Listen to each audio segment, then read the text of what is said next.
Greetings and salutations, fellow inexplicable third wheels. It is I, Eric J. Chucci, joined as always by the boy.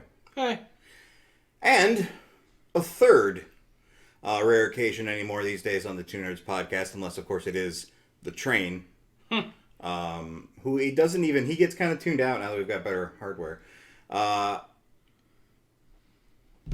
you like to introduce yourself, third guest? Hello.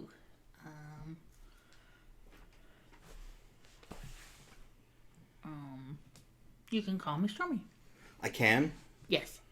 And in the comments, they can call you Stormee? Yes. Don't feel too bad. One of our most popular podcasts was with my mother, and she was across the room. Yes, we are joined by a third today. There is a third member in the Two Nerds household, and I don't know that she's going to become a regular fixture, but we thought... Being as we have a new member of the house, might be fun to revisit some old content with a new face. Yeah, so I went through all of our old Ask memes and questionnaires and all that jazz and got the best bits. And good lord, those of you who've been listening to us the whole time, why? Yeah. Older podcasts of ours aren't good. I mean, they're fine, but like, good the lord. new ones aren't good either, but they're better. You know what? If you disagree, let us know in the comments, and don't forget to like and subscribe. Which reminds me of that thing ticking at the bottom of the screen. You can see that. I know you can. It's lovely. The most important bits of that thing there, beyond buying my books, are the Patreon. $5, you can get episodes of Journey of Wrestling a week early. Sometimes you get bonus episodes like happened last week. You don't have them yet. You'll have them at the end of this week. Unless you pay that $5. If you pay at least $1 a month... You could be cool. You could be cool like... a guy from Ohio? Yeah. Rob. Yeah, I remember him. Jesse Weock. Yeah. He's pretty cool. There's another one. I think it's Passion Killer 7-Eleven. Cool. I think maybe. I think you're right. Thank you, Stormee, for remembering that specific person. So, let's dive into it. There's 30 questions, and some of them are lightning round. I tried to keep it slim. I tried not to keep the questions that, didn't have great answers, or our answers were, I don't know, no one cares. Yeah, this insane bastard went back and listened to a bunch of our old podcasts to mine them for when we used to do a bunch of these, questionnaires. I can't fathom that.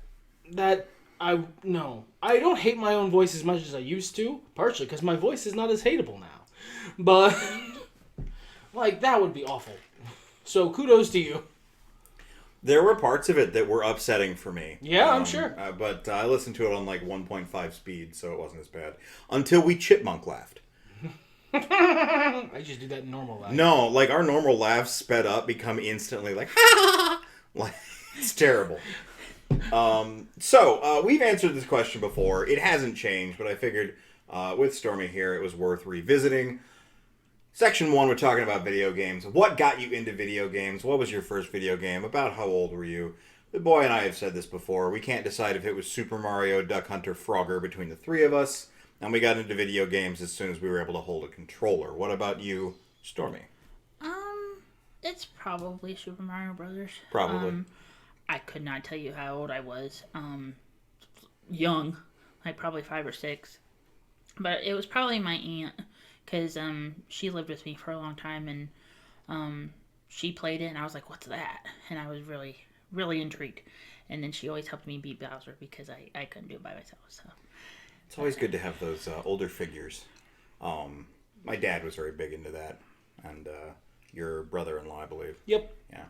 As we have covered previously. You guys can go back and watch those podcasts.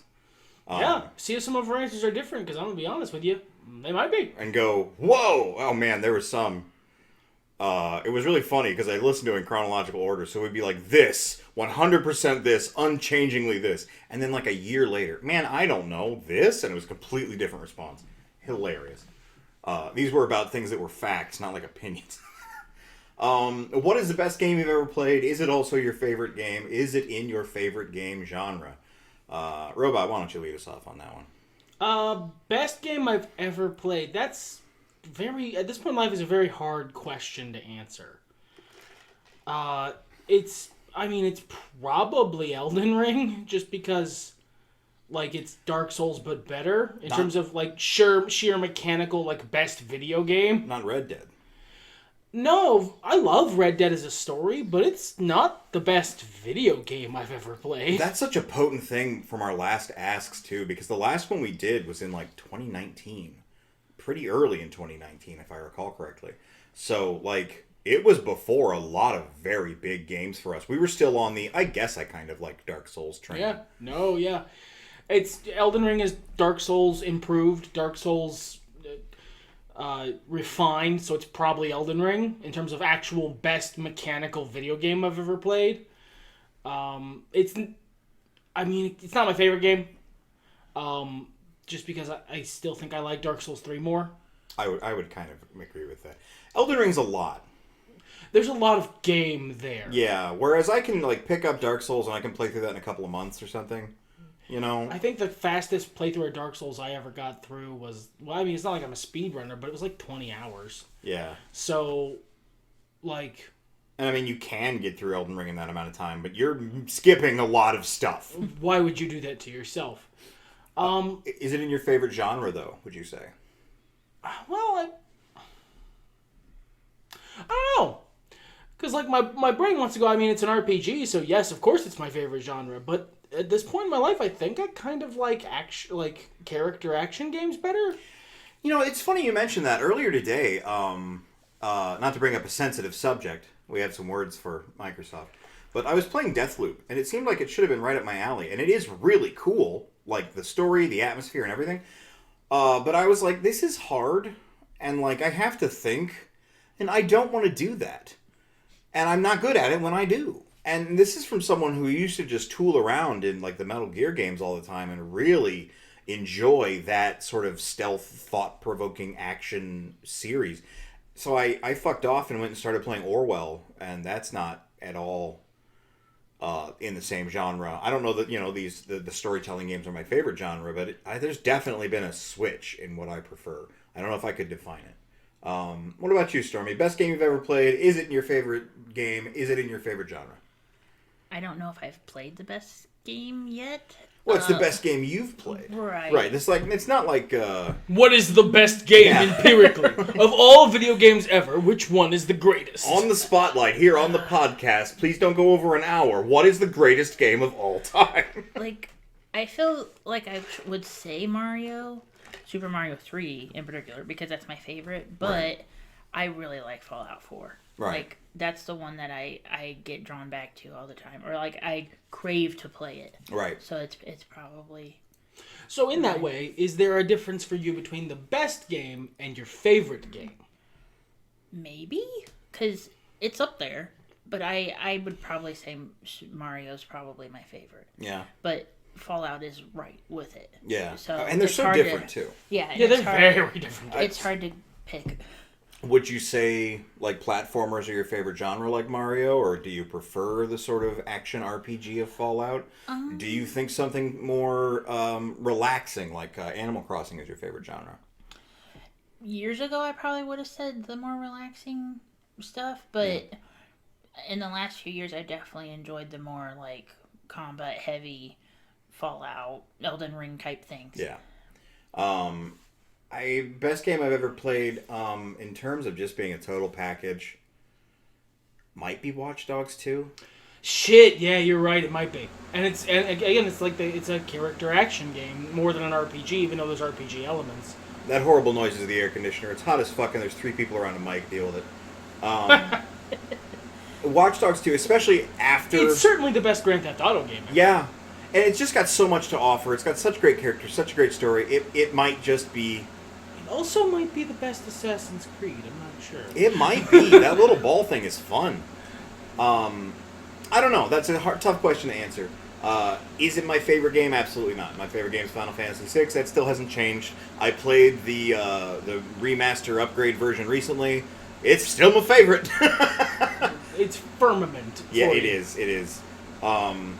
Is it in my favorite genre? Like I said, I don't know what that is anymore, really. I'd have to do some deep thought, and I'm not in the mood. What game had the biggest impact on you as a person? I again would say 6, Final Fantasy 6, because it was Firmament. Beyond that, Dark Souls 1 helped me get over depression. Other than that, I don't know if there's been anything that's that big. A lot of times, especially going over the old podcasts, it would be the last big game we played. And we were like very, we admitted that. Yeah, recency bias is a thing. Everyone has it. Dragon Age Inquisition, Mass Effect 3, Fallout 4 were very big things. And they definitely have, changed how I create or what inspires me or gave me things that inspired me. But, like, looking back, man, it's you always remember your first, I guess. Which I guess we don't technically because we can't remember if it was Super Mario, Duck Hunt, or Frogger.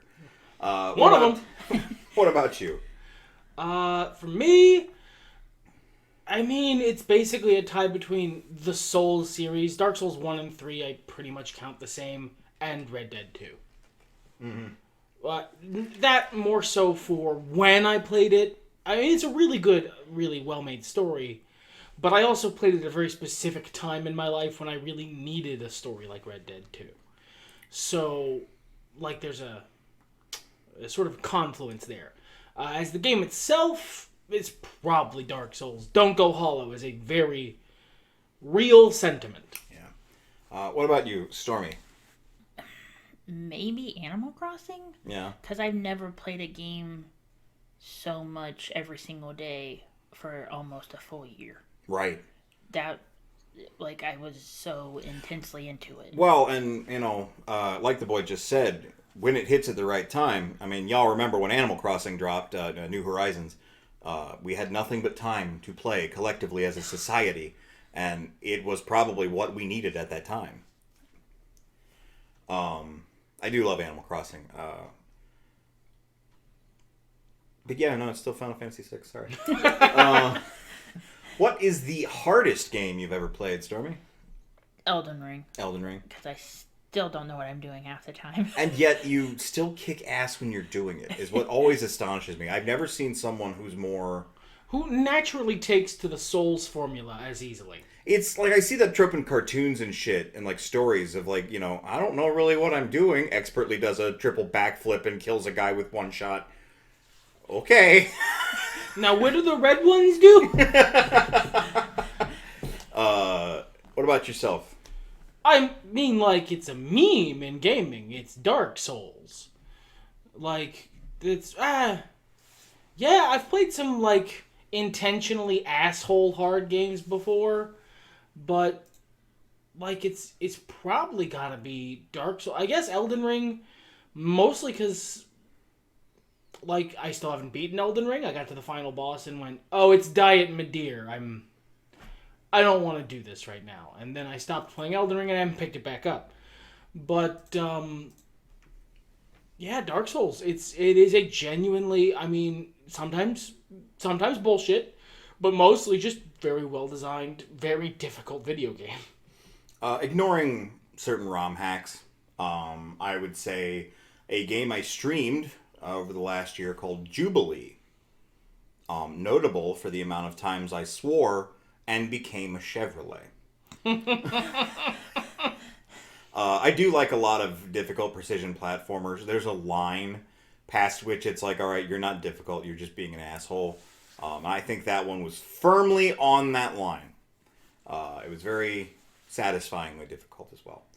I'm one of those people, I'm one of those Dark Souls assholes who's like, it's not actually a hard game.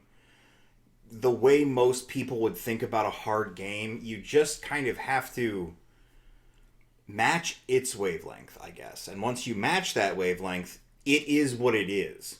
You rise or fall to meet or exceed it. It I don't know. It redefines difficulty for me, or recontextualizes it perhaps.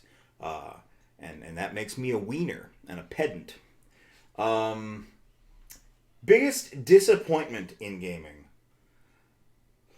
What was it? You had said Elden. I wanted to make sure everyone's skipping Stormee because her answer was short, so I lost it because my brain is bad. Biggest disappointment in gaming? I mean, like, I didn't buy it at launch because I kind of smelled it coming, but there is the reminder box. I want to make a joke about Cyberpunk, but honestly, Cyberpunk worked pretty well for me. We didn't overhype about it. Yeah, when I first heard about No Man's Sky, I was very hype. And then I saw the rest of it and went, oh no. But you did eventually play it after it got after it got good. And, it's good now. It's good now. And Cyberpunk's exhibiting a similar resurgence. It's finally delivered on a lot of the promises they made that people were really excited for. I'll play it again in 5 years and it'll be great. Ridiculously good, I'm sure. Stormee, have you had a big disappointment in gaming? You, to give some context for our listeners, as I understand it, while you gamed through most of the period where like people were in their 20s and buying up all the games on their early income, you were still doing like old school gaming. Yes. So it's not like you were going to midnight releases and nope. And pre-ordering for the special horse armor and I was still playing Animal Crossing GameCube. Yeah. Yeah, I don't think I've had a big disappointment because I don't play them or didn't play them yet. Well, and I had a similar answer in an early podcast. Like I said, these are aggregate questions from other podcasts we've done. Where I just hadn't experienced that big disappointment in gaming. That was the same podcast where I mentioned I was really looking forward to Mass Effect Andromeda. And Mighty Number 9, actually. Yeah, so now you have. I definitely have. And there's been a number of times where I bought a game on Steam and been like, oh yeah, this looks good. And then I played it and went, oh, it's not. And it's already been 2 weeks. I will say that I had sadness for people that were waiting for the wrestling game a couple years ago to be good. Yeah. The one that was terrible. WWE 2K20, yeah, that was... we didn't buy it, though. That's the only reason it was a disappointment, I think, for us. And to be fair, even for me, No Man's Sky is more like a conceptual disappointment. I wanted that to be good. Yeah. Oh, well. I feel like that happened recently with some game, but it keeps happening so often that it's like, oh, big release that you thought was going to be cool. It's not. And I'm like, good, glad I didn't buy that. Yeah, but shove it under the rug with the rest. We just mostly miss the big ones. Either we didn't buy the game or we disagree with the internet. Oh yeah, the both of us like the ending to Mass Effect 3. Yeah. Where are we? Has a game ever made you cry? Stormee, have you ever been moved to tears by the beauty of a game? When Mario finally got to hang out with Princess Peach, get that little smooch, maybe a cake, were you moved to? Not for that moment, no. Oh, okay. But I want to say that Fallout has gotten close. Yeah, and you're not quite done with the storyline of Fallout 4 right, yet. Yeah. But it is a very emotionally wrenching game. I remember when we first played it, and that first holotape you get from your spouse, I was walking through the woods right near town, and it's those really thin trees, and I put in that little tape and played it, and I was like, oh my god. Broke my heart right then and there, and that's the first half hour of the game. Yeah, there's probably a couple other, but I can't think of them at the moment. But yeah, that one's probably got the closest. Yeah, or watching other people play one. Sure. Yeah. You get wrapped up in that emotion, especially if you're seeing somebody else who is emotionally invested. You get invested in their investment, and it's a feedback loop. Mm-hmm. What about you, my friend? Oh, fuck yeah. Yeah. Which I love. I delight in, actually, because so many of the previous podcasts, you were like, I do not cry. Why, yeah, no, I didn't. No. And then I hit an age where I became a huge bitch, and now I cry all the time, and lots of games have made me cry. Hey, guys, like, comment, subscribe if you cry every time. Mass Effect 3 makes me cry. So much so that I haven't gone through Mass Effect 3 Legendary Edition because I don't want to. Red Dead Redemption 2 made me cry at several points, actually. I was a hard man until the horse. Yup. Oh, God. And it would have killed me. At that point, I'd given up on the game, and I was just watching it on YouTube. But, man, if I had experienced that organically, it wouldn't have been like, sniffle, sniffle, that's real sad. It would have been, whoa! I cry all the time at games. I have to try when I stream not to. There are several times when I'm doing, Final Fantasy V especially. Oh, yep, that's another game. I even played Final Fantasy V, and that game made me tear up a little. It's just... I like 6 better. 5 is up there. 5 has a very well-told, simple story. Simple as hell, but the gameplay's so good. All right, here's a fun one. We've done several podcasts fully to this extent. I made one question out of all the many we've had about this. Roughly, what is your favorite video game music?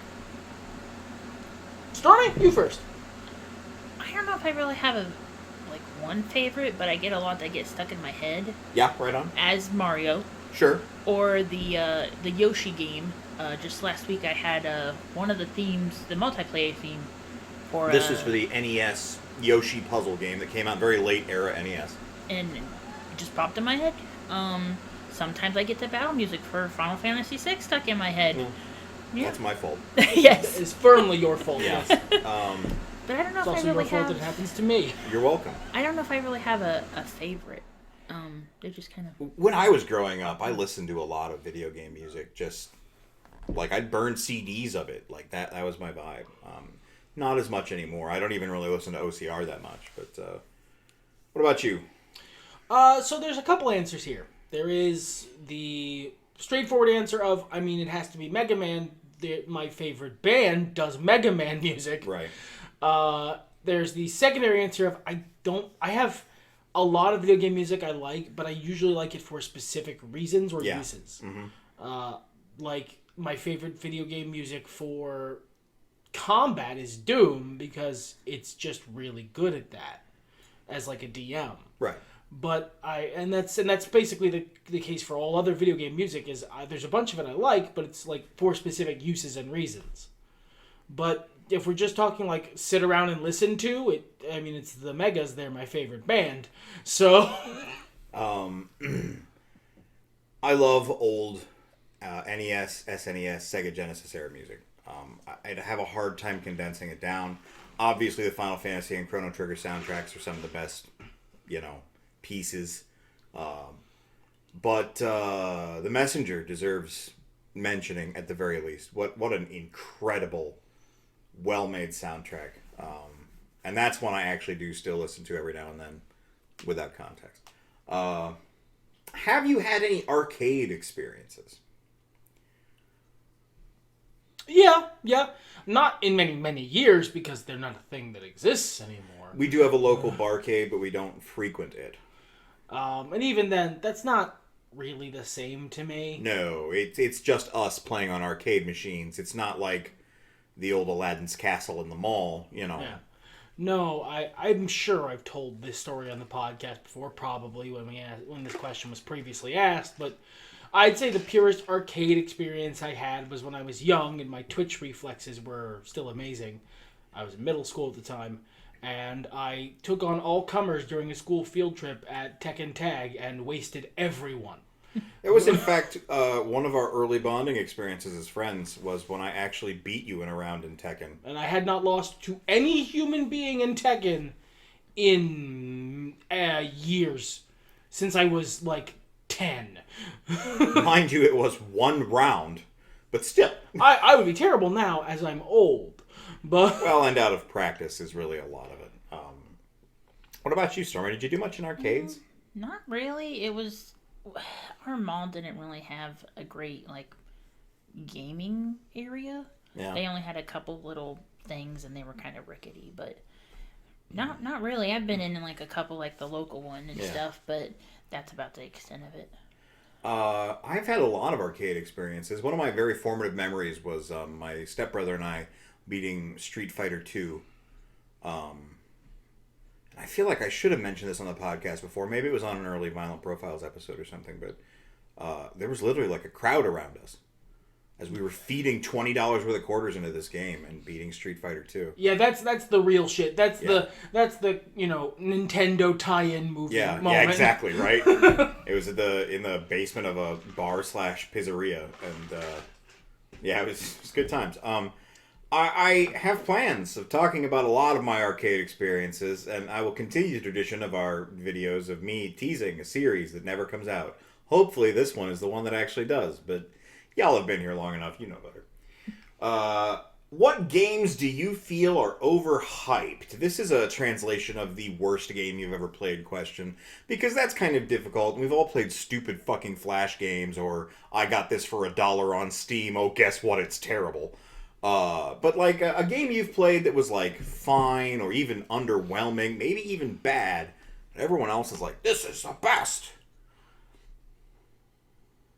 Anybody got anything that jumps out to them? Oh, I do. Do you guys? You need a moment to think? You go ahead. Let's see. Cave Story. I don't understand. I was having a conversation with some folks earlier, a couple days ago. And I think the VOD is gone at this point, but I did this on stream. I was so excited to play Cave Story. I was described to me as a combination between Mega Man and Kirby's Great Cave Adventure, which sounds great. Really fun. And no, it's like a drunk guy wielding the camera while you play a mediocre shooter with an ammo system that makes no sense because you can't really save ammo for special situations because of how your little death timer thing works. It was counterintuitive. Background objects look like foreground objects and vice versa, which is one of the greatest sins you can commit in a platformer to me. I should be able to tell what I'm jumping on. Period. Yeah, when even Mirror's Edge and like Tomb Raider games have easier readability for I can touch this ledge than your platformer, your 2D platformer, that's a problem. If it's a foreground object, give it a fucking outline, like a darker outline. If it's a background object, don't do that. Make it a lighter color or something that blends into the background better.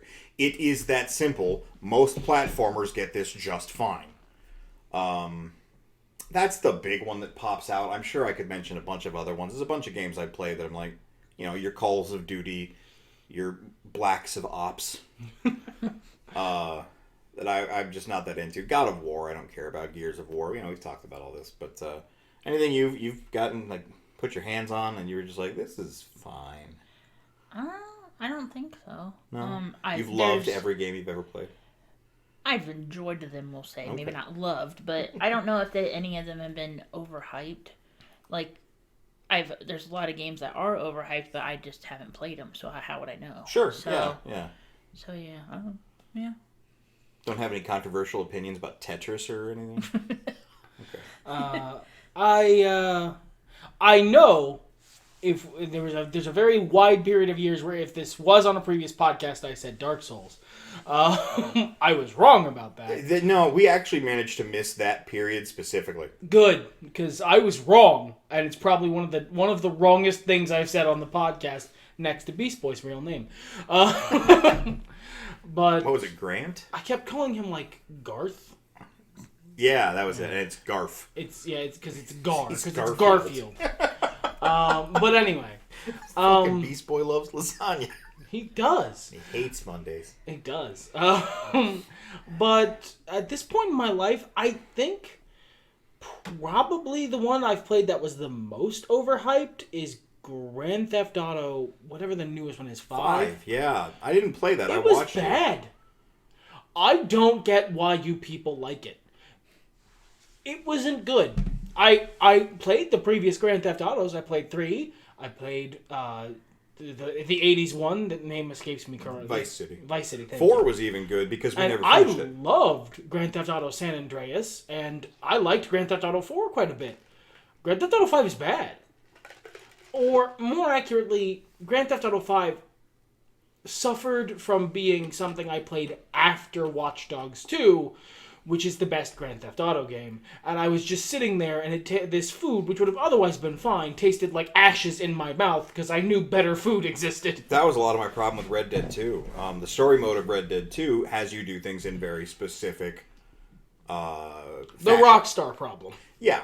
Whereas, you know, Watch Dogs 2 is so delightfully open. Hold on. Oh, no. You're fine. It's a podcast I was listening to. And we got a little snippet of what was the podcast? Oh, it was a debate podcast. Oh, well, politics. that's boring. No one likes that. Unless you happen to be a master. And everyone loves that. What's, I think I doubled up the question. I meant to fill in a number 10, and there's not one there. It just says, what is the hardest game you've ever played again? All right, so we got 9. Good. Moving on. I fucked up. Hey man, I just played a audio file. You guys come here for the quality. You do. Yeah. Are you even listening at this point? Comment in the comments. Hey man, I love your podcast, and I hope you get picked up by the YouTube algorithm. If you are still here. Question number 11, strike through 10. For comic-based media, and I say comic-based media because, Stormee, while you are a big fan of like the MCU and things like that, you're not really a comic book person. Right. You did recently start a collection, though. Yeah. So what got you into comics or comic book movies? What was the big thing that like pulled you into the MCU? Probably Captain America, the first Avenger. Mm-hmm. Did you just happen to see it, or? I think so. Okay. Because I know we didn't see it in the theater. I think it was just on TV. I actually have a very similar story in that sense for the MCU specifically. My dad invited me over to watch Iron Man, and I was like, that sounds stupid. Iron Man's a drunk asshole, but whatever. I like my dad. And I really liked the movie. Actually, now that I think about it, I believe it was Tom Hiddleston's appearance at Comic-Con when he dressed up as Loki. And I was like, what's going on here? And I was very drawn into that. And then I was like, I have to watch all of this now. I'm sure there's some folks who were drawn into it similarly by Scarlett Johansson. But no, I mean, that's, valid origin story. And it just, like that, snapped you into things. And then I just got really into all the movies. Yeah. What about you? I don't know if we've ever discussed really what got you into comics. I don't know that I would even be able to tell you. It's so formative to my personality and who I am as a person. I guess probably the Michael Keaton Batman movies. Because I liked those before I have firm memories. I liked Batman before I remember liking things. And then they made a cartoon series about Batman, and I watched that. And then I got into comics. And then I got into comics. It was probably Ninja Turtles for me, now that I'm thinking about it. I remember my local grocery store. I am old enough that I had comic books at my local grocery store.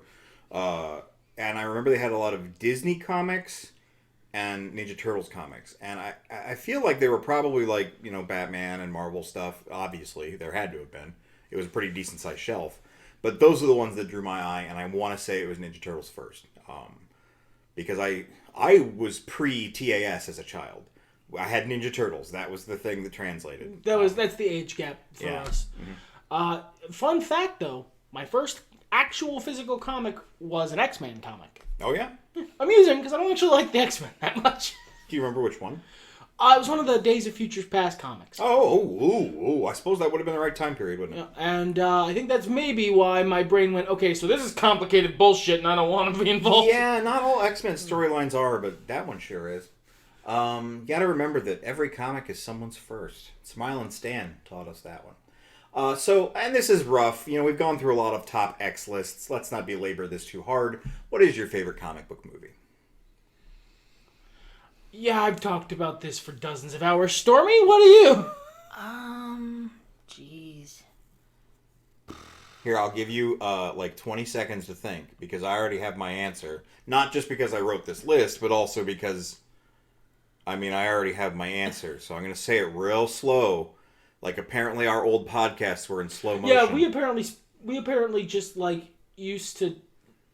I think we were trying to play for time, because we used to want to do an hour. Maybe? But yeah. Man, I was listening to, when I took it off fast forward speed, and not just, the dissonance of it, but it sounded like we were talking, real slow. Like my Texas roots came out. Would you like a mint julep?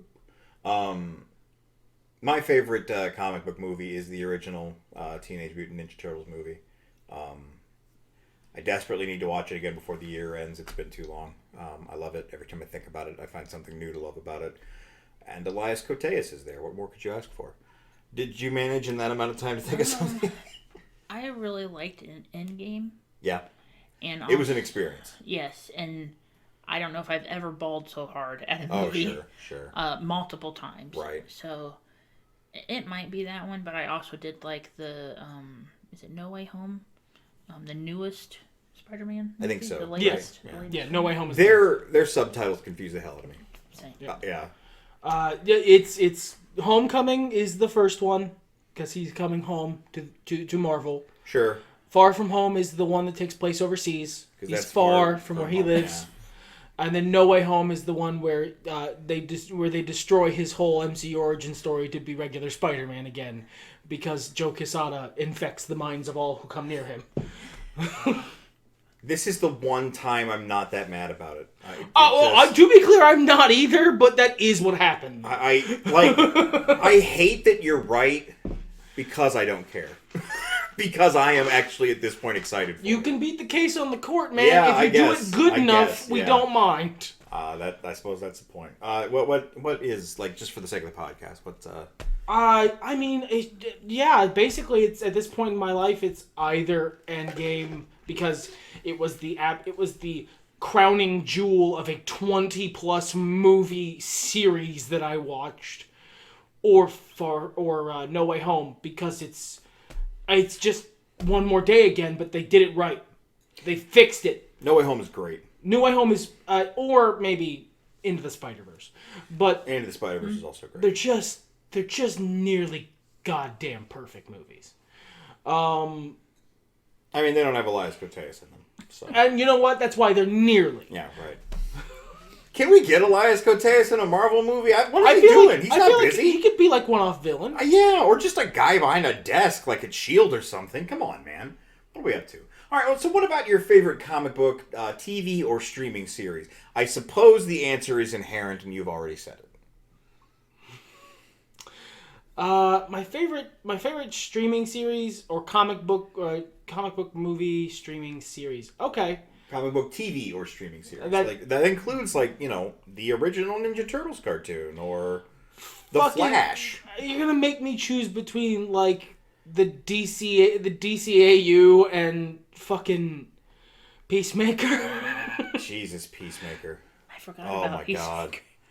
I like how all three of us were like, I had an answer that was very unique to me, and then you said Peacemaker, and I went, well, shit, it's that.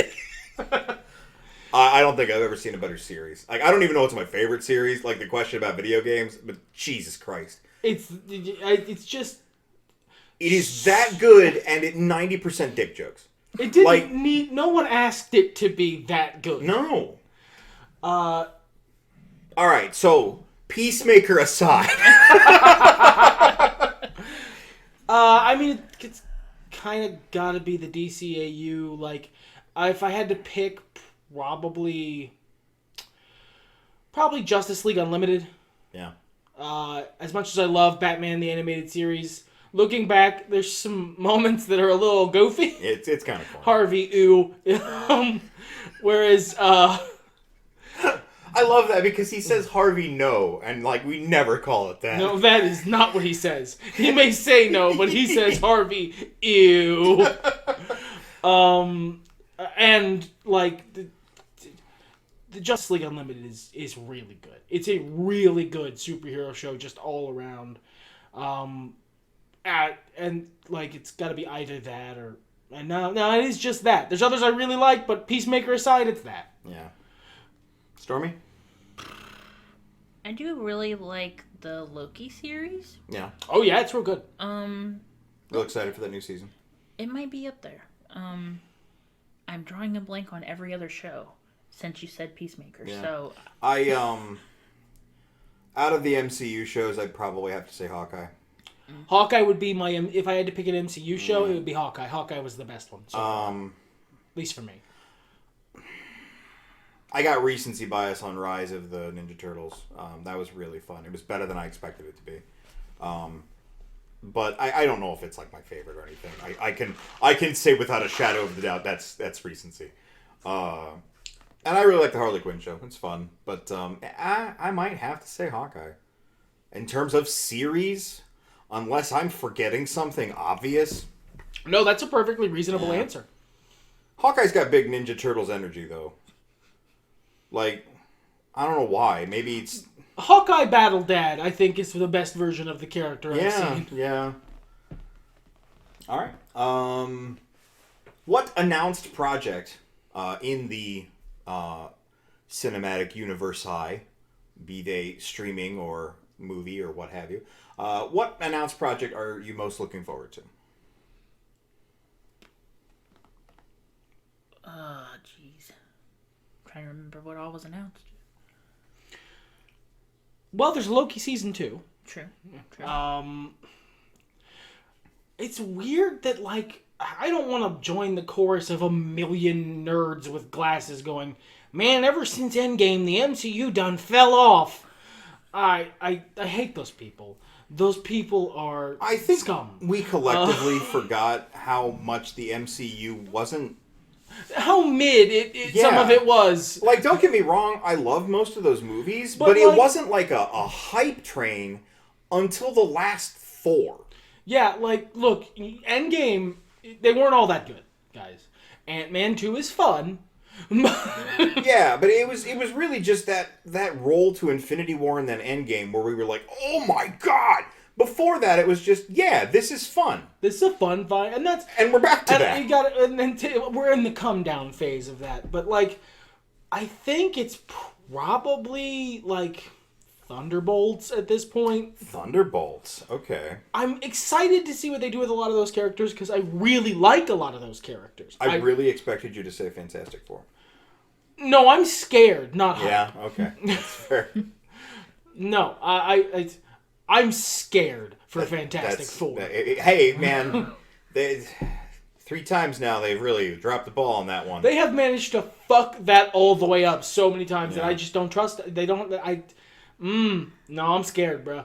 But I think I'm excited for Thunderbolts because there's the opportunity to fix some things that I don't like about a couple of those characters with more time, more screen time, and like I really like U.S. Agent and Yelena Yeah. a lot. Yeah. So It feels like the new Avengers. And I know there are going to be new Avengers movies, but this feels like the new, big team crossover that we've kind of been waiting for with Marvel films since Endgame. yep. Blade. Oh yeah, shit. Mahershala Ali is Blade. Yeah, never mind. I changed my answer. Anything more specific, Stormy, that you came to?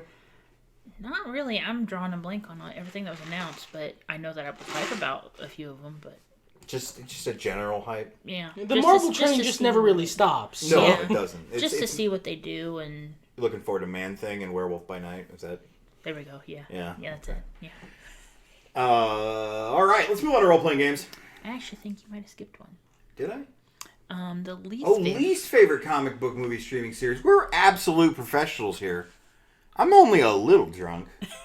On coffee, baby. This is why we brought in a third. She can keep us on track. Yeah. So what was your least favorite comic book movie streaming series? It's too many words. Yeah, that's too We many need words. like a collective Dude, term for that. Can you there's- get on that internet? there's- What the fuck? There's so many bad ones. That's so hard. Does Book of Boba Fett count? Jesus It Christ. can be. There's a Boba Fett comic. No, my least favorite movie was one of the options, right? Yeah, movie or streaming series, comic book related. I mean, the Justice League, the original one. I never saw that shit, so I can't say that. What a horse penis. You know what? As much as I, and I think this might be on the podcast somewhere, tried to defend it at the time, because I haven't actually seen Batman vs Superman: Dawn of Justice, the Awakening, or whatever the fuck the name of Batman and the Infinite Sadness is. Wasn't as bad as Justice League. No, it's gotta. Well, I haven't seen that either.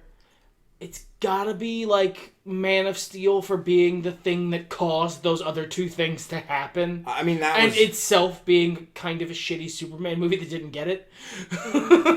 But I mean, there's like so many comically terrible superhero properties. Sure.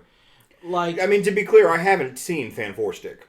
well, neither have I. I saw like- the ads and went, "Oh, you don't get it at all." Yeah. I'll be going. And I've seen some pretty dumb DC movies, but That's fair. look, they weren't as bad as Justice League, so you watched part of Justice League, didn't you? I was in the room when it was on, That's bad enough. But I don't know if I was really paying attention. That's but good. I did practice. just recently see, I think, one of the Ben Affleck Batman things. That would have been Justice League. Okay. Yeah. It seemed kind of. It might have been Batman versus Superman. Yeah. It was okay. Just maybe It got good toward the end, actually. I might have seen about 15 minutes of it, and it was just not my thing. No, I feel bad for Ben Affleck because it was a role he was interested in. It was a role that that poor bastard had been trying to play since he got into Hollywood. He was a humongous Batman fan. He had a Batcave built in his house, and it was so terrible that he doesn't want to do it anymore. That's heartbreaking. That is. I feel bad for him. Also, I don't know that he's a good Batman. They did a good job with Batman in those movies, as I understand it, in terms of how he fights, but that's it. The best part of Ben Affleck Batman was actually in the Joss Whedon Justice League when he was being very fatherly toward the Flash. Yeah, those were really good. That was the best part of Ben Affleck Batman. And that didn't even make it into the Zack Snyder Justice League. No, it didn't, which was a weird cut, but whatever. Okay, now have I cleared everything? We can move on to role-playing games? Okay. So what got you into tabletop RPGs? You and I both answered this question. If you want to recap in brief. Man, I'm old. My brain is dumb. Like, I got into high school, and it was something that people were doing, and so that was fun. Roughly the story from previous podcasts, yeah. Similar, I liked Final Fantasy, and my mom found some D&D books at a garage sale, the blue books, and she got them for me. And then a friend of mine, who I affectionately called Cornstalk, I think his real name was Josh. He remembered the rest of the D&D rules, and he ran me through a little campaign, and nothing has been the same since. What about you, Stormee? You did. Oh, I'm sorry. I got to sit in on a session, and it just seemed really fun. And I was like, we played Spirit of 77 after that, didn't we? Yes, we did. Yeah. Pretty fun game. Powered by the Apocalypse. Rules light as those games are, but some good ideas. Fun book anyway. What is Jesus? Did I not? These questions are a lie. I'm so sorry, listener. There's not going to be 30-some because I'm just a failure. Next question's fine. No, actually, hold on. I just forgot to edit this. So, like, what is a really great campaign you've played? Like, that you played in? What, in recent memory and long-term memory? The spirit of the question is correct, even if I didn't fix it. Like, what's a story of a campaign? What's your favorite campaign? But, I don't want to... You were a player for? Yeah, I don't want to put too much of a fine point on it. We don't have to get into a ranking here. None of this is set in stone. It's just the internet. Right, where, it will live forever. Or we'll record a podcast in another 6 months and be like, oh, it's a completely different campaign. Yeah, I was just stupid and wrong then. Yeah. There's a lot of answers here, so I'll pick something fairly recent. Okay. There was a relatively simple campaign I was a player in a couple years ago, maybe a year ago now. Time is dumb and the pandemic happened. That was essentially like a 1 to 20 straight up old school, nothing super fancy, nothing super deep D&D campaign. I played a sorcerer with healing magic, Divine Soul or whatever it's called in 5th edition, I forget. And it was super fun. Wasn't a lot of heavy thinking, a lot of combat, a lot of fun, a lot of snark. Just a good, solid, old-school D&D campaign. I really enjoyed it. There's a lot more, like, deep or emotional answers I could pick, but in terms of, like, recent games, I had a lot of fun playing that. Okay. We had to finish that one on Skype. Yep. That part less so. Well, Discord. It is, 2022. Yeah. What about you, Stormee? If you want to blow smoke up my ass some more, that'd be great. Pretty much, yeah. I really enjoyed the one, I'm trying to think of what all happened. We fought the dragon at the end, I believe. The same one he's talking about? Yeah. That was. So that was your first one? Yeah. Well, like I said earlier. But I also really enjoyed the crossover adventure we had with... And that was my answer, honestly. It was just a big interwoven campaign of like 5 or 6 different smaller campaigns that came together with a portal scene. And emotional. Yeah, I started a series of D&D campaigns with the intent to do the Avengers, and then I did that. I have to, like, sometimes I think about the feelings you must have had going through that, because I've done that before where I've sown seeds and sat down and been like, all right, this is what I want to do. We'll see if I get there. And then the closer you get to actually pulling those strings together and you're like, oh yes, it's all coming together. Yeah, it was incredibly stressful. I'm never doing that again. Fun though. What is the favorite character you've played? Too hard. Give me a second. Stormee? Her name was Jet, and she was drunk all of the time, and that was pretty much her character. And she just whacked shit. So, but she was hilarious, and I just had a lot of fun with her. Dwarven Rogue, if memory serves, right? Sounds right, yeah. I believe she threw knives at shit. Threw or stabbed. Yeah, and like had a tendency to like just pick up random knives because she kept throwing them. You always gotta have more. Yeah, she was a fun character. I would agree.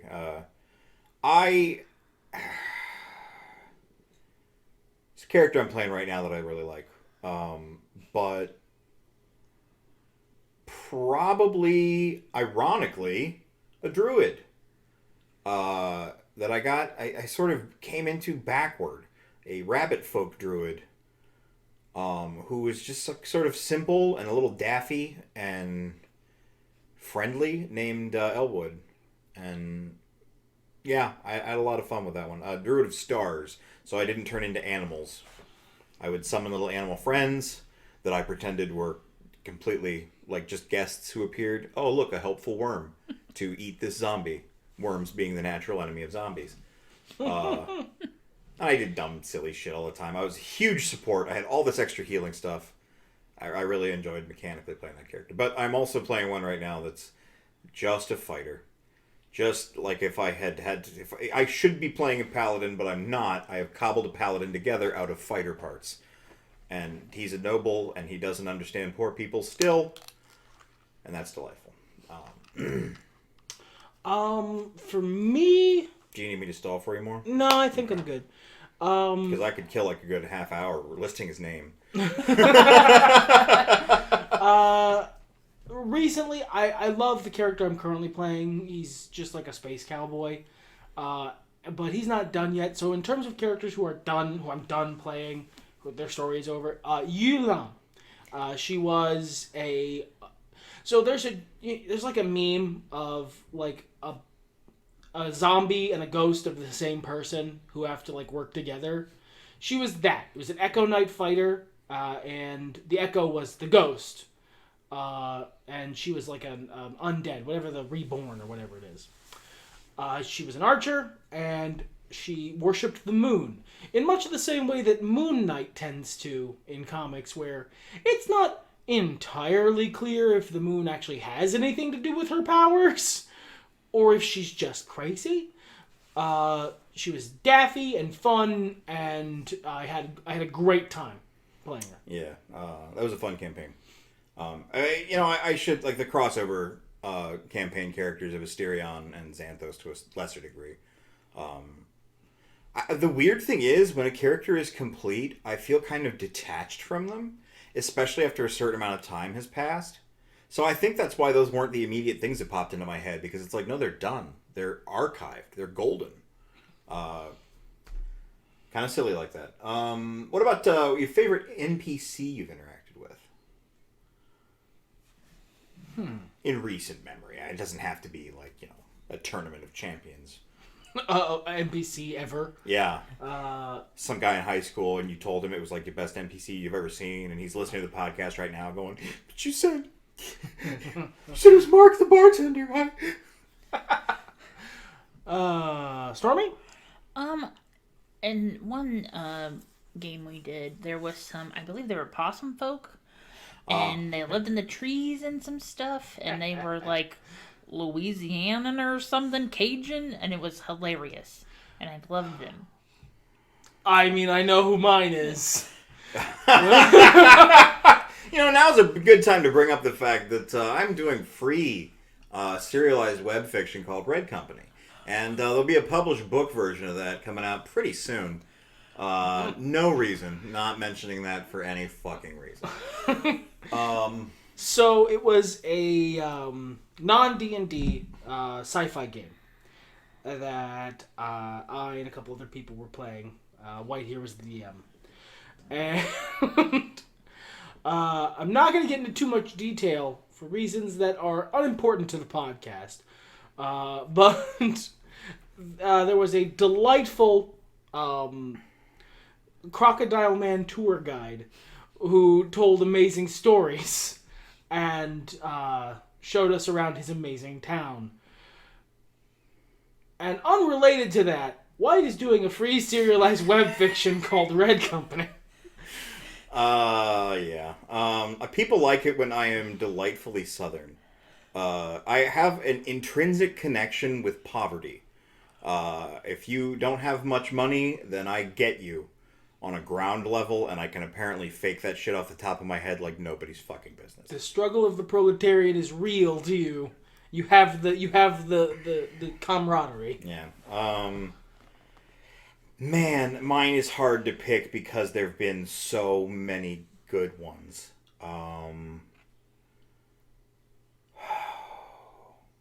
Should have been thinking instead of snarking. Head empty. Anybody else you guys would like to mention while I think over here? I know there was a, was it Tabaxi? However you say that? In a game that you ran, I believe, when we were in the desert or something. Was it the desert? Was it the Swole one? Yes. The Swole Lion one? Yes. From before Lion Guys were a separate race? He's memorable. I always remember that one a lot. I can't remember his name. I think it was like Sun something? Bright Sun? Bright Sun, yeah. Yes, that's it. Yeah, I have a hard time pulling that one out. You Robot, have run so many strong NPCs. A lot of them villains, in fact. It's just basic wrestling logic. The face looks better when the heel is cool. And allies too, but like I'm the person as a role player who tends to over focus on NPCs.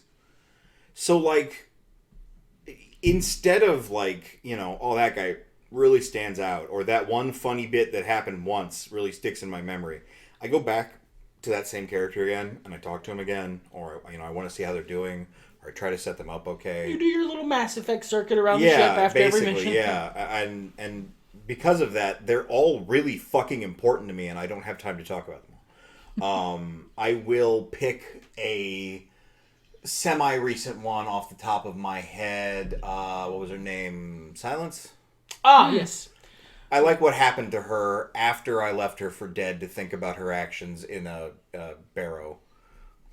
I think what has happened since then is very interesting. And it's really fun because it's connecting a campaign that's finished and a world that has changed over several X years. And then seeing where those pieces pick up in a person rather than extant concepts. So maybe I like her more as a vehicle, but whatever, it's neat. Well, I like this part of the podcast where we're blowing smoke up my ass, too. Yeah. What campaign would you like to run someday? Stormee? A supernatural related one. That is just any sort of like a ghost? Or Sure. are we talking about like it's Supernatural, the TV show? Yes. Not Super Wallach. No. You're not into that? No. Mm-mm. But I just think it'd be really fun. And there's 15 seasons of material to run on, so... Speaking of 15, On the Patreon right now for $15. Well, there's a $15 tier? There's a $15 tier. I haven't been kept up on this. I don't talk about this. You can get PDF versions of my supernatural role-playing game, not the show, Giallo Punk. Currently, there's one book up there. There should be another one coming soon. You only have to pay it once. You get to download the PDFs. It's basically like buying the book. And if you do pay for multiple months, I'm going to try to update the rules as necessary, add more supplements, of which there are a lot, different settings to play in. And I think that would be a wonderful system for you to use to run a game based on that salmon guy. Yes. Yeah. That's Salmon Dean. Salmon Dean. For me, hilariously, this is a great segue. There's like 15 Giallo Punk campaigns I'd love to run. But there's a limited amount of time in the universe with which to play role-playing games. So it's hard to it's Three Stooges syndrome. Yeah. To determine which one gets to be next. I am currently running the last campaign I really wanted to run, which was a stupid space opera. In this stupid space opera, so far we have played Jeopardy and Battleship using bow and arrow wielding butlers as the players. And it's been stupid. It's an idiot team of 2 adults and their children, and I love them. I would like to run a Giallo Punk campaign because it's actually been a really long time for me, and I don't expect it to be very long, but I'd like to grease those wheels and see what happens. But I don't have anything on docket right now. I don't have anything that I'm like, yeah, I'd really love to do X. So I'm in between things at the moment. In terms of D&D, I retired the campaign setting from that big Avengers campaign, and moved on to the next version of that same setting. It's a big lore, blah blah blah reason, but I have the whole world was Doctor Who. Yeah, basically, we got a new regeneration going.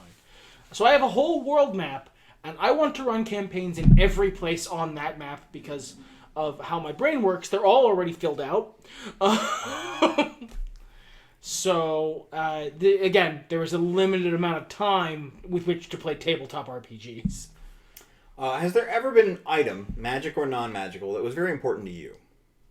Like, not just your character, but you were like, I really like that item.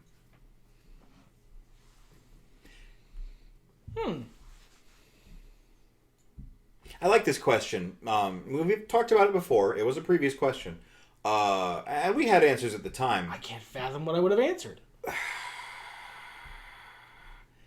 It was access to various libraries that you had for Paxton. Oh, yeah, that makes sense. Your drug-dealing wizard character. Who was a type of skeletal man. Yeah. Yeah, he was like Sans before Sans. He actually was, yeah. Yeah, I've just come to this realization. It was before Undertale, and he was Sans Undertale. Yeah, down to the hyper competent combat mode if you piss him off. And the bad jokes. Oh, just terrible. Wow. Thanks for. I didn't think about that either, but you're absolutely right. Kenny Omega. But and I think I said some magic weapon or something. When I was younger, this would have been a question that had all kinds of answers because we were the magic weapon crew, magic items and stuff like that, especially the broken shit. We were the people who were looking in the DM's guide shopping, and that's not really how the vibe works anymore. And I don't dislike it, but it just is very interesting to me how things change like that. I'm gonna go recent. Is that cool? 2 things. 1, bagpipes. 2, spider hat. We killed some spiders, and I made a sweet hat out of that spider. And if I shake it, the legs on the top are like in a mohawk, and they shake. And I made one for our little dragon friend, and he also does that. And it terrifies our friends because we are indeed wearing corpses on our heads.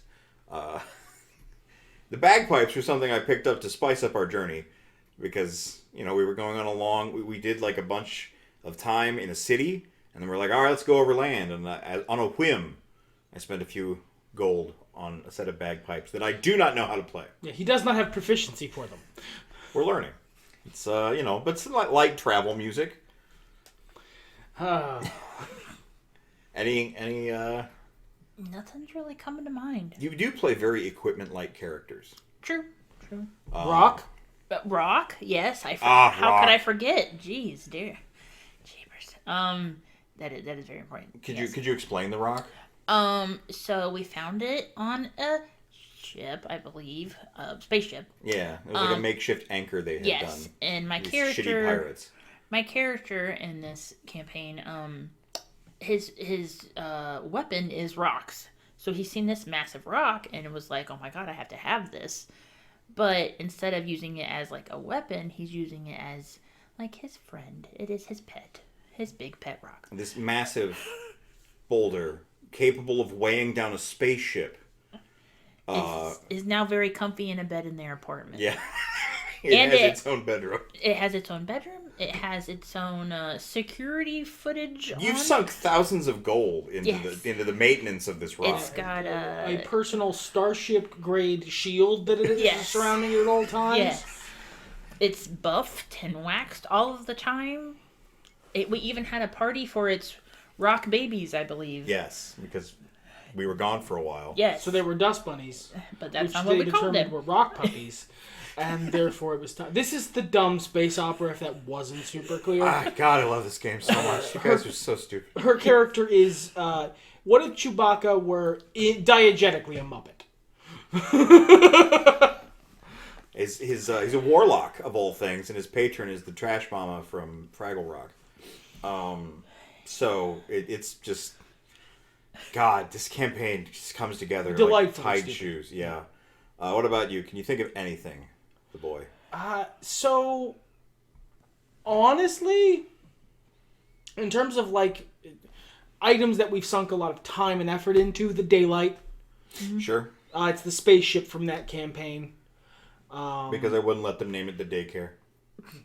No, that happened naturally afterwards. as it became clear that it was my character and another character who were the two dads. And then everyone else were their terrible trash children. It became, this is... Okay, so it's not the daylight, it's the daycare. Right, okay. Because we've, as a unit, as a party, we've sunk easily 30,000, 40,000 gold. As a DM, I really like how much you guys care about the ship. Like something... I've tried to do a number of space campaigns in the past, and I just haven't quite... Having done a few Star Wars campaigns specifically, it's hard to strike the balance between like letting the ship be cool and making the ship overpowered. Sure, but like you guys care is the thing, and I think in previous campaigns it's because it was always somebody else's ship, or it was like a stolen ship. So easy come, easy go. Yeah. Whereas like this is you guys' ship. Or maybe we didn't get as harmed as we have in this one. Sure. And we're like, we got to do something to save our ass. It didn't start you out with a very good ship. And so it's been a nice campaign-long goal to outfit this thing to make it able to hang in space combat. And that's been very fun. Is there a character you'd like to play again? This is a wholly new question that sort of wraps up the concept of a lot of previous questions from previous surveys into one idea. So a character you've played that you would actually want to play again. Whether their story's unfinished or perhaps, the campaign ended early or fell apart. I would probably like to play, he was a bird. Oh. His name is Jay, but I got the idea around his personality was pretty much Dean Winchester. Right. And he had a car and the whole shebang. But I just didn't feel like I got to explore him as much as I would have liked to. Yeah, a lot of that game was over Discord. Same campaign was Elwood, and I would love to play that character again. And it's a game that I DM'd, and I'm perfectly happy to go back to it. There are actually a couple games that I'd be happy to go back to as a DM. I can't think of a character I want to play again. Yeah. Because, like, we've had a few instances over the last few years where games have either fallen apart early or... You know what? I tell a lie. Kara Lanerather. She was a merfolk she was cool. wizard. And I fucking loved that character, and I got to play her for like 2 sessions. It's too bad we don't have another person who could DM for us. We could all play those characters, and Yeah. that'd be fun. Yeah, that would be good. You were playing the I was playing Sword Singer. Yes. The previously Elf exclusive. I believe there's like an update where it's not anymore. Or They just were kind of like, look, it's supposed to be Elf exclusive, but no one actually cares. yeah, and They might care if you're playing this at a store. I would never do that. So It was really cool build because you could either just be a wizard or you could enter. It was like the idealized druid. for me, it's just like a balanced version of my favorite thing from Dragon Age. Yes, that's prestige class or whatever they call it. Yeah, Knight Enchanter or something like that. So give us a memorable role playing experience, and that is to say, not like a campaign you loved, but a moment. This is a condensation, a conflagration of the questions. You know, what is the most emotional role-playing experience you've had? What was the wackiest thing that happened? What was a plan that worked and should not have? The litany of things you've said about how I used to ruin your games in the best way. I love it. I love that. You guys. I don't really do that anymore. No, you stopped. When I wasn't doing it on purpose in the first place. Like, I kind of want a scientist to come by and study that if that were possible, but it's not. So.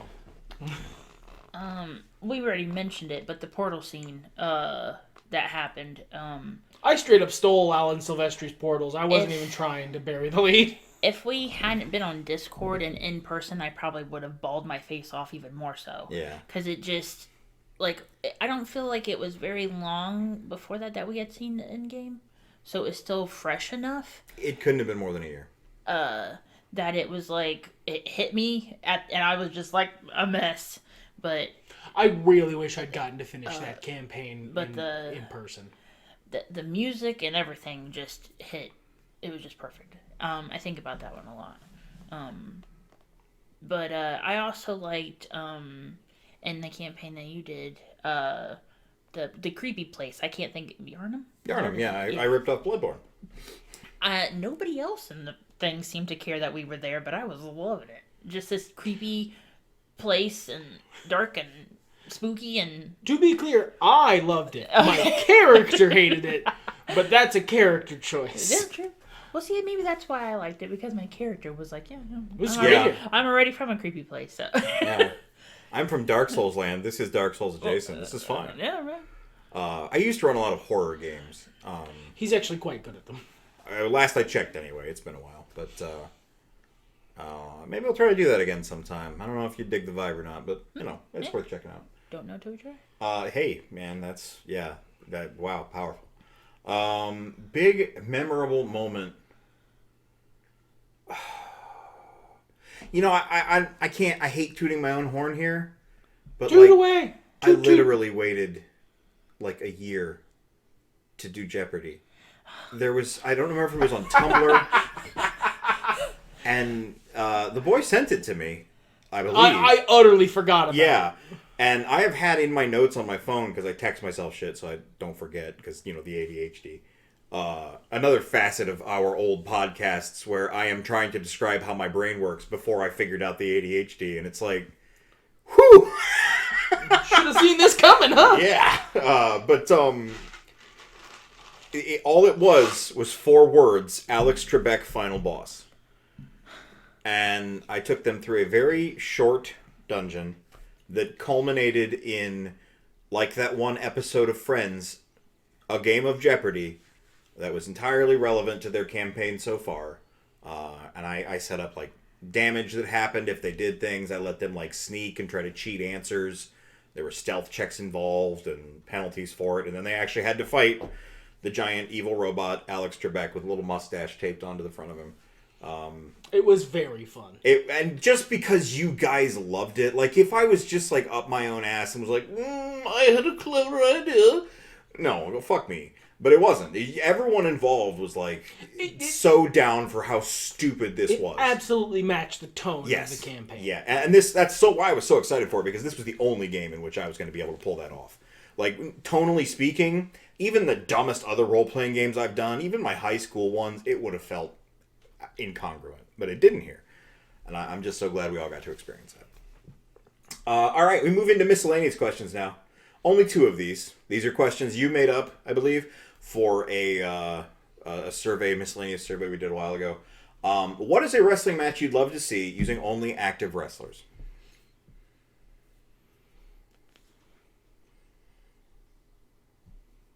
Don't everyone answer all at once. This is not a visual medium. Dead air exists. I know, like, I don't know if I know that I want to see it. Like, I know who wrestlers I enjoy and like to see, but I don't know who, like, my dream match or something. I tried to avoid that phrasing specifically. Yeah. I mean, it puts like a level of import on things. Yeah, it doesn't need to be like the match, but like, what's a thing that would be fun? Like, why haven't these guys wrestled yet? Or it's too bad this guy got injured. I'd love to see him wrestle this guy. Or it's too bad they're in different companies. Right. I'm gonna have to think for a second. All right. Can you? I mean, there's a bunch. Off the top of my head, I think I'll pick something that I know literally can't happen. Because other stuff, I don't want to accidentally fantasy book myself and hype myself up for something that might not end up being very good. Jade Cargill versus Athena. But something I know won't happen. Jon Moxley versus Roman Reigns. Speaking of, your answer for a dream match that probably wouldn't happen, using only active wrestlers. The last time we did this, Roman Reigns versus Brock Lesnar. And you laughed about how that would never happen. And then they did it 12 fucking times. So if the world is beautiful. Put that energy out there and you might receive it. Hey, we got Black Panther, for better or worse, we got Wonder Woman. Maybe you'll get that Jon Moxley versus Roman Reigns yet. I think that would be cool. I mean, honestly, 1, for their history, of course, and 2, just because that's the AEW and WWE champ. Would you not want to triple thread it and add Cornwall Laughing Man? What's his name? Seth Rollins in there?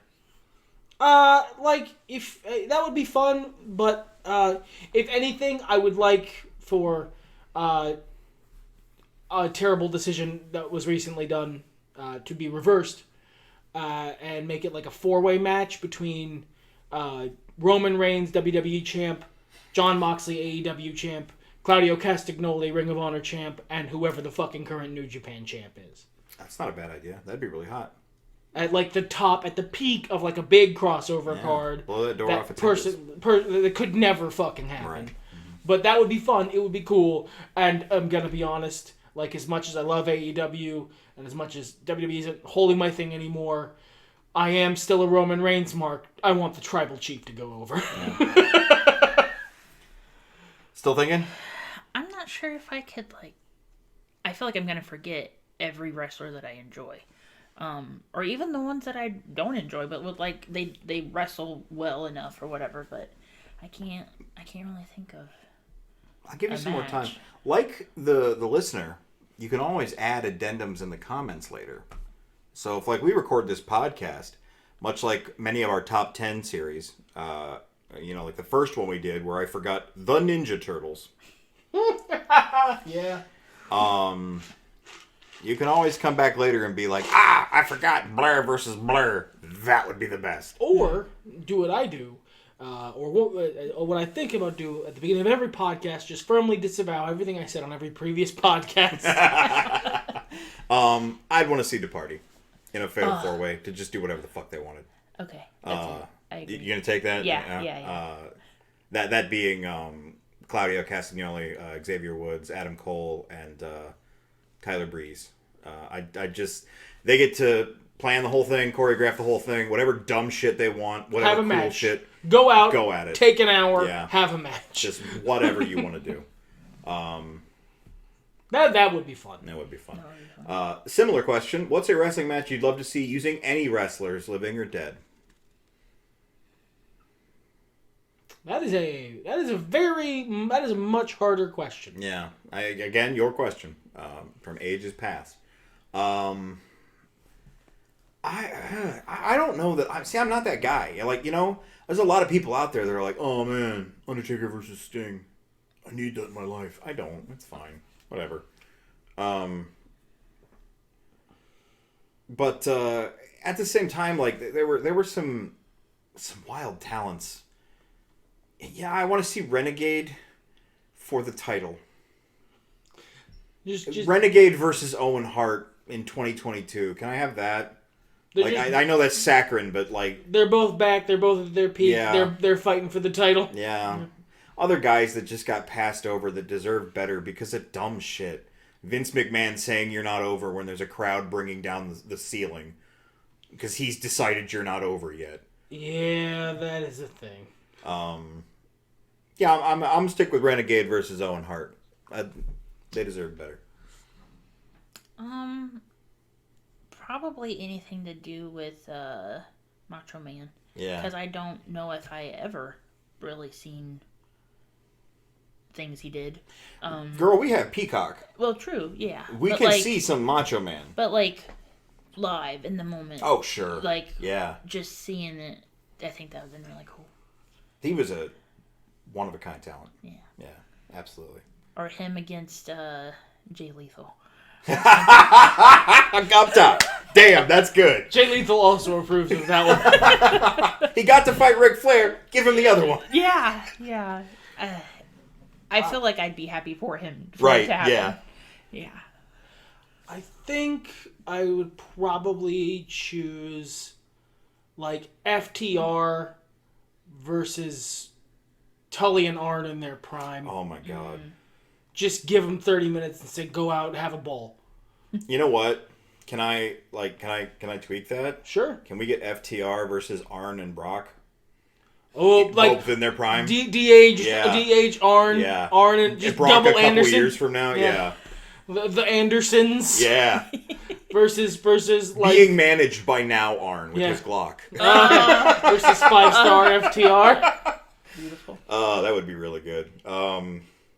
All right, we move on now to the lightning round. I know this podcast has gone longer than a lot of them. Been having a good time because it's a good time to have good times with friends. Answer as fast as you can. Give supplemental reasons if you feel like you need to, but don't feel like you got to. PC, handheld, or console? Robot? PC mods. Stormee? Console, it's what I'm used to. I would say they're for different things.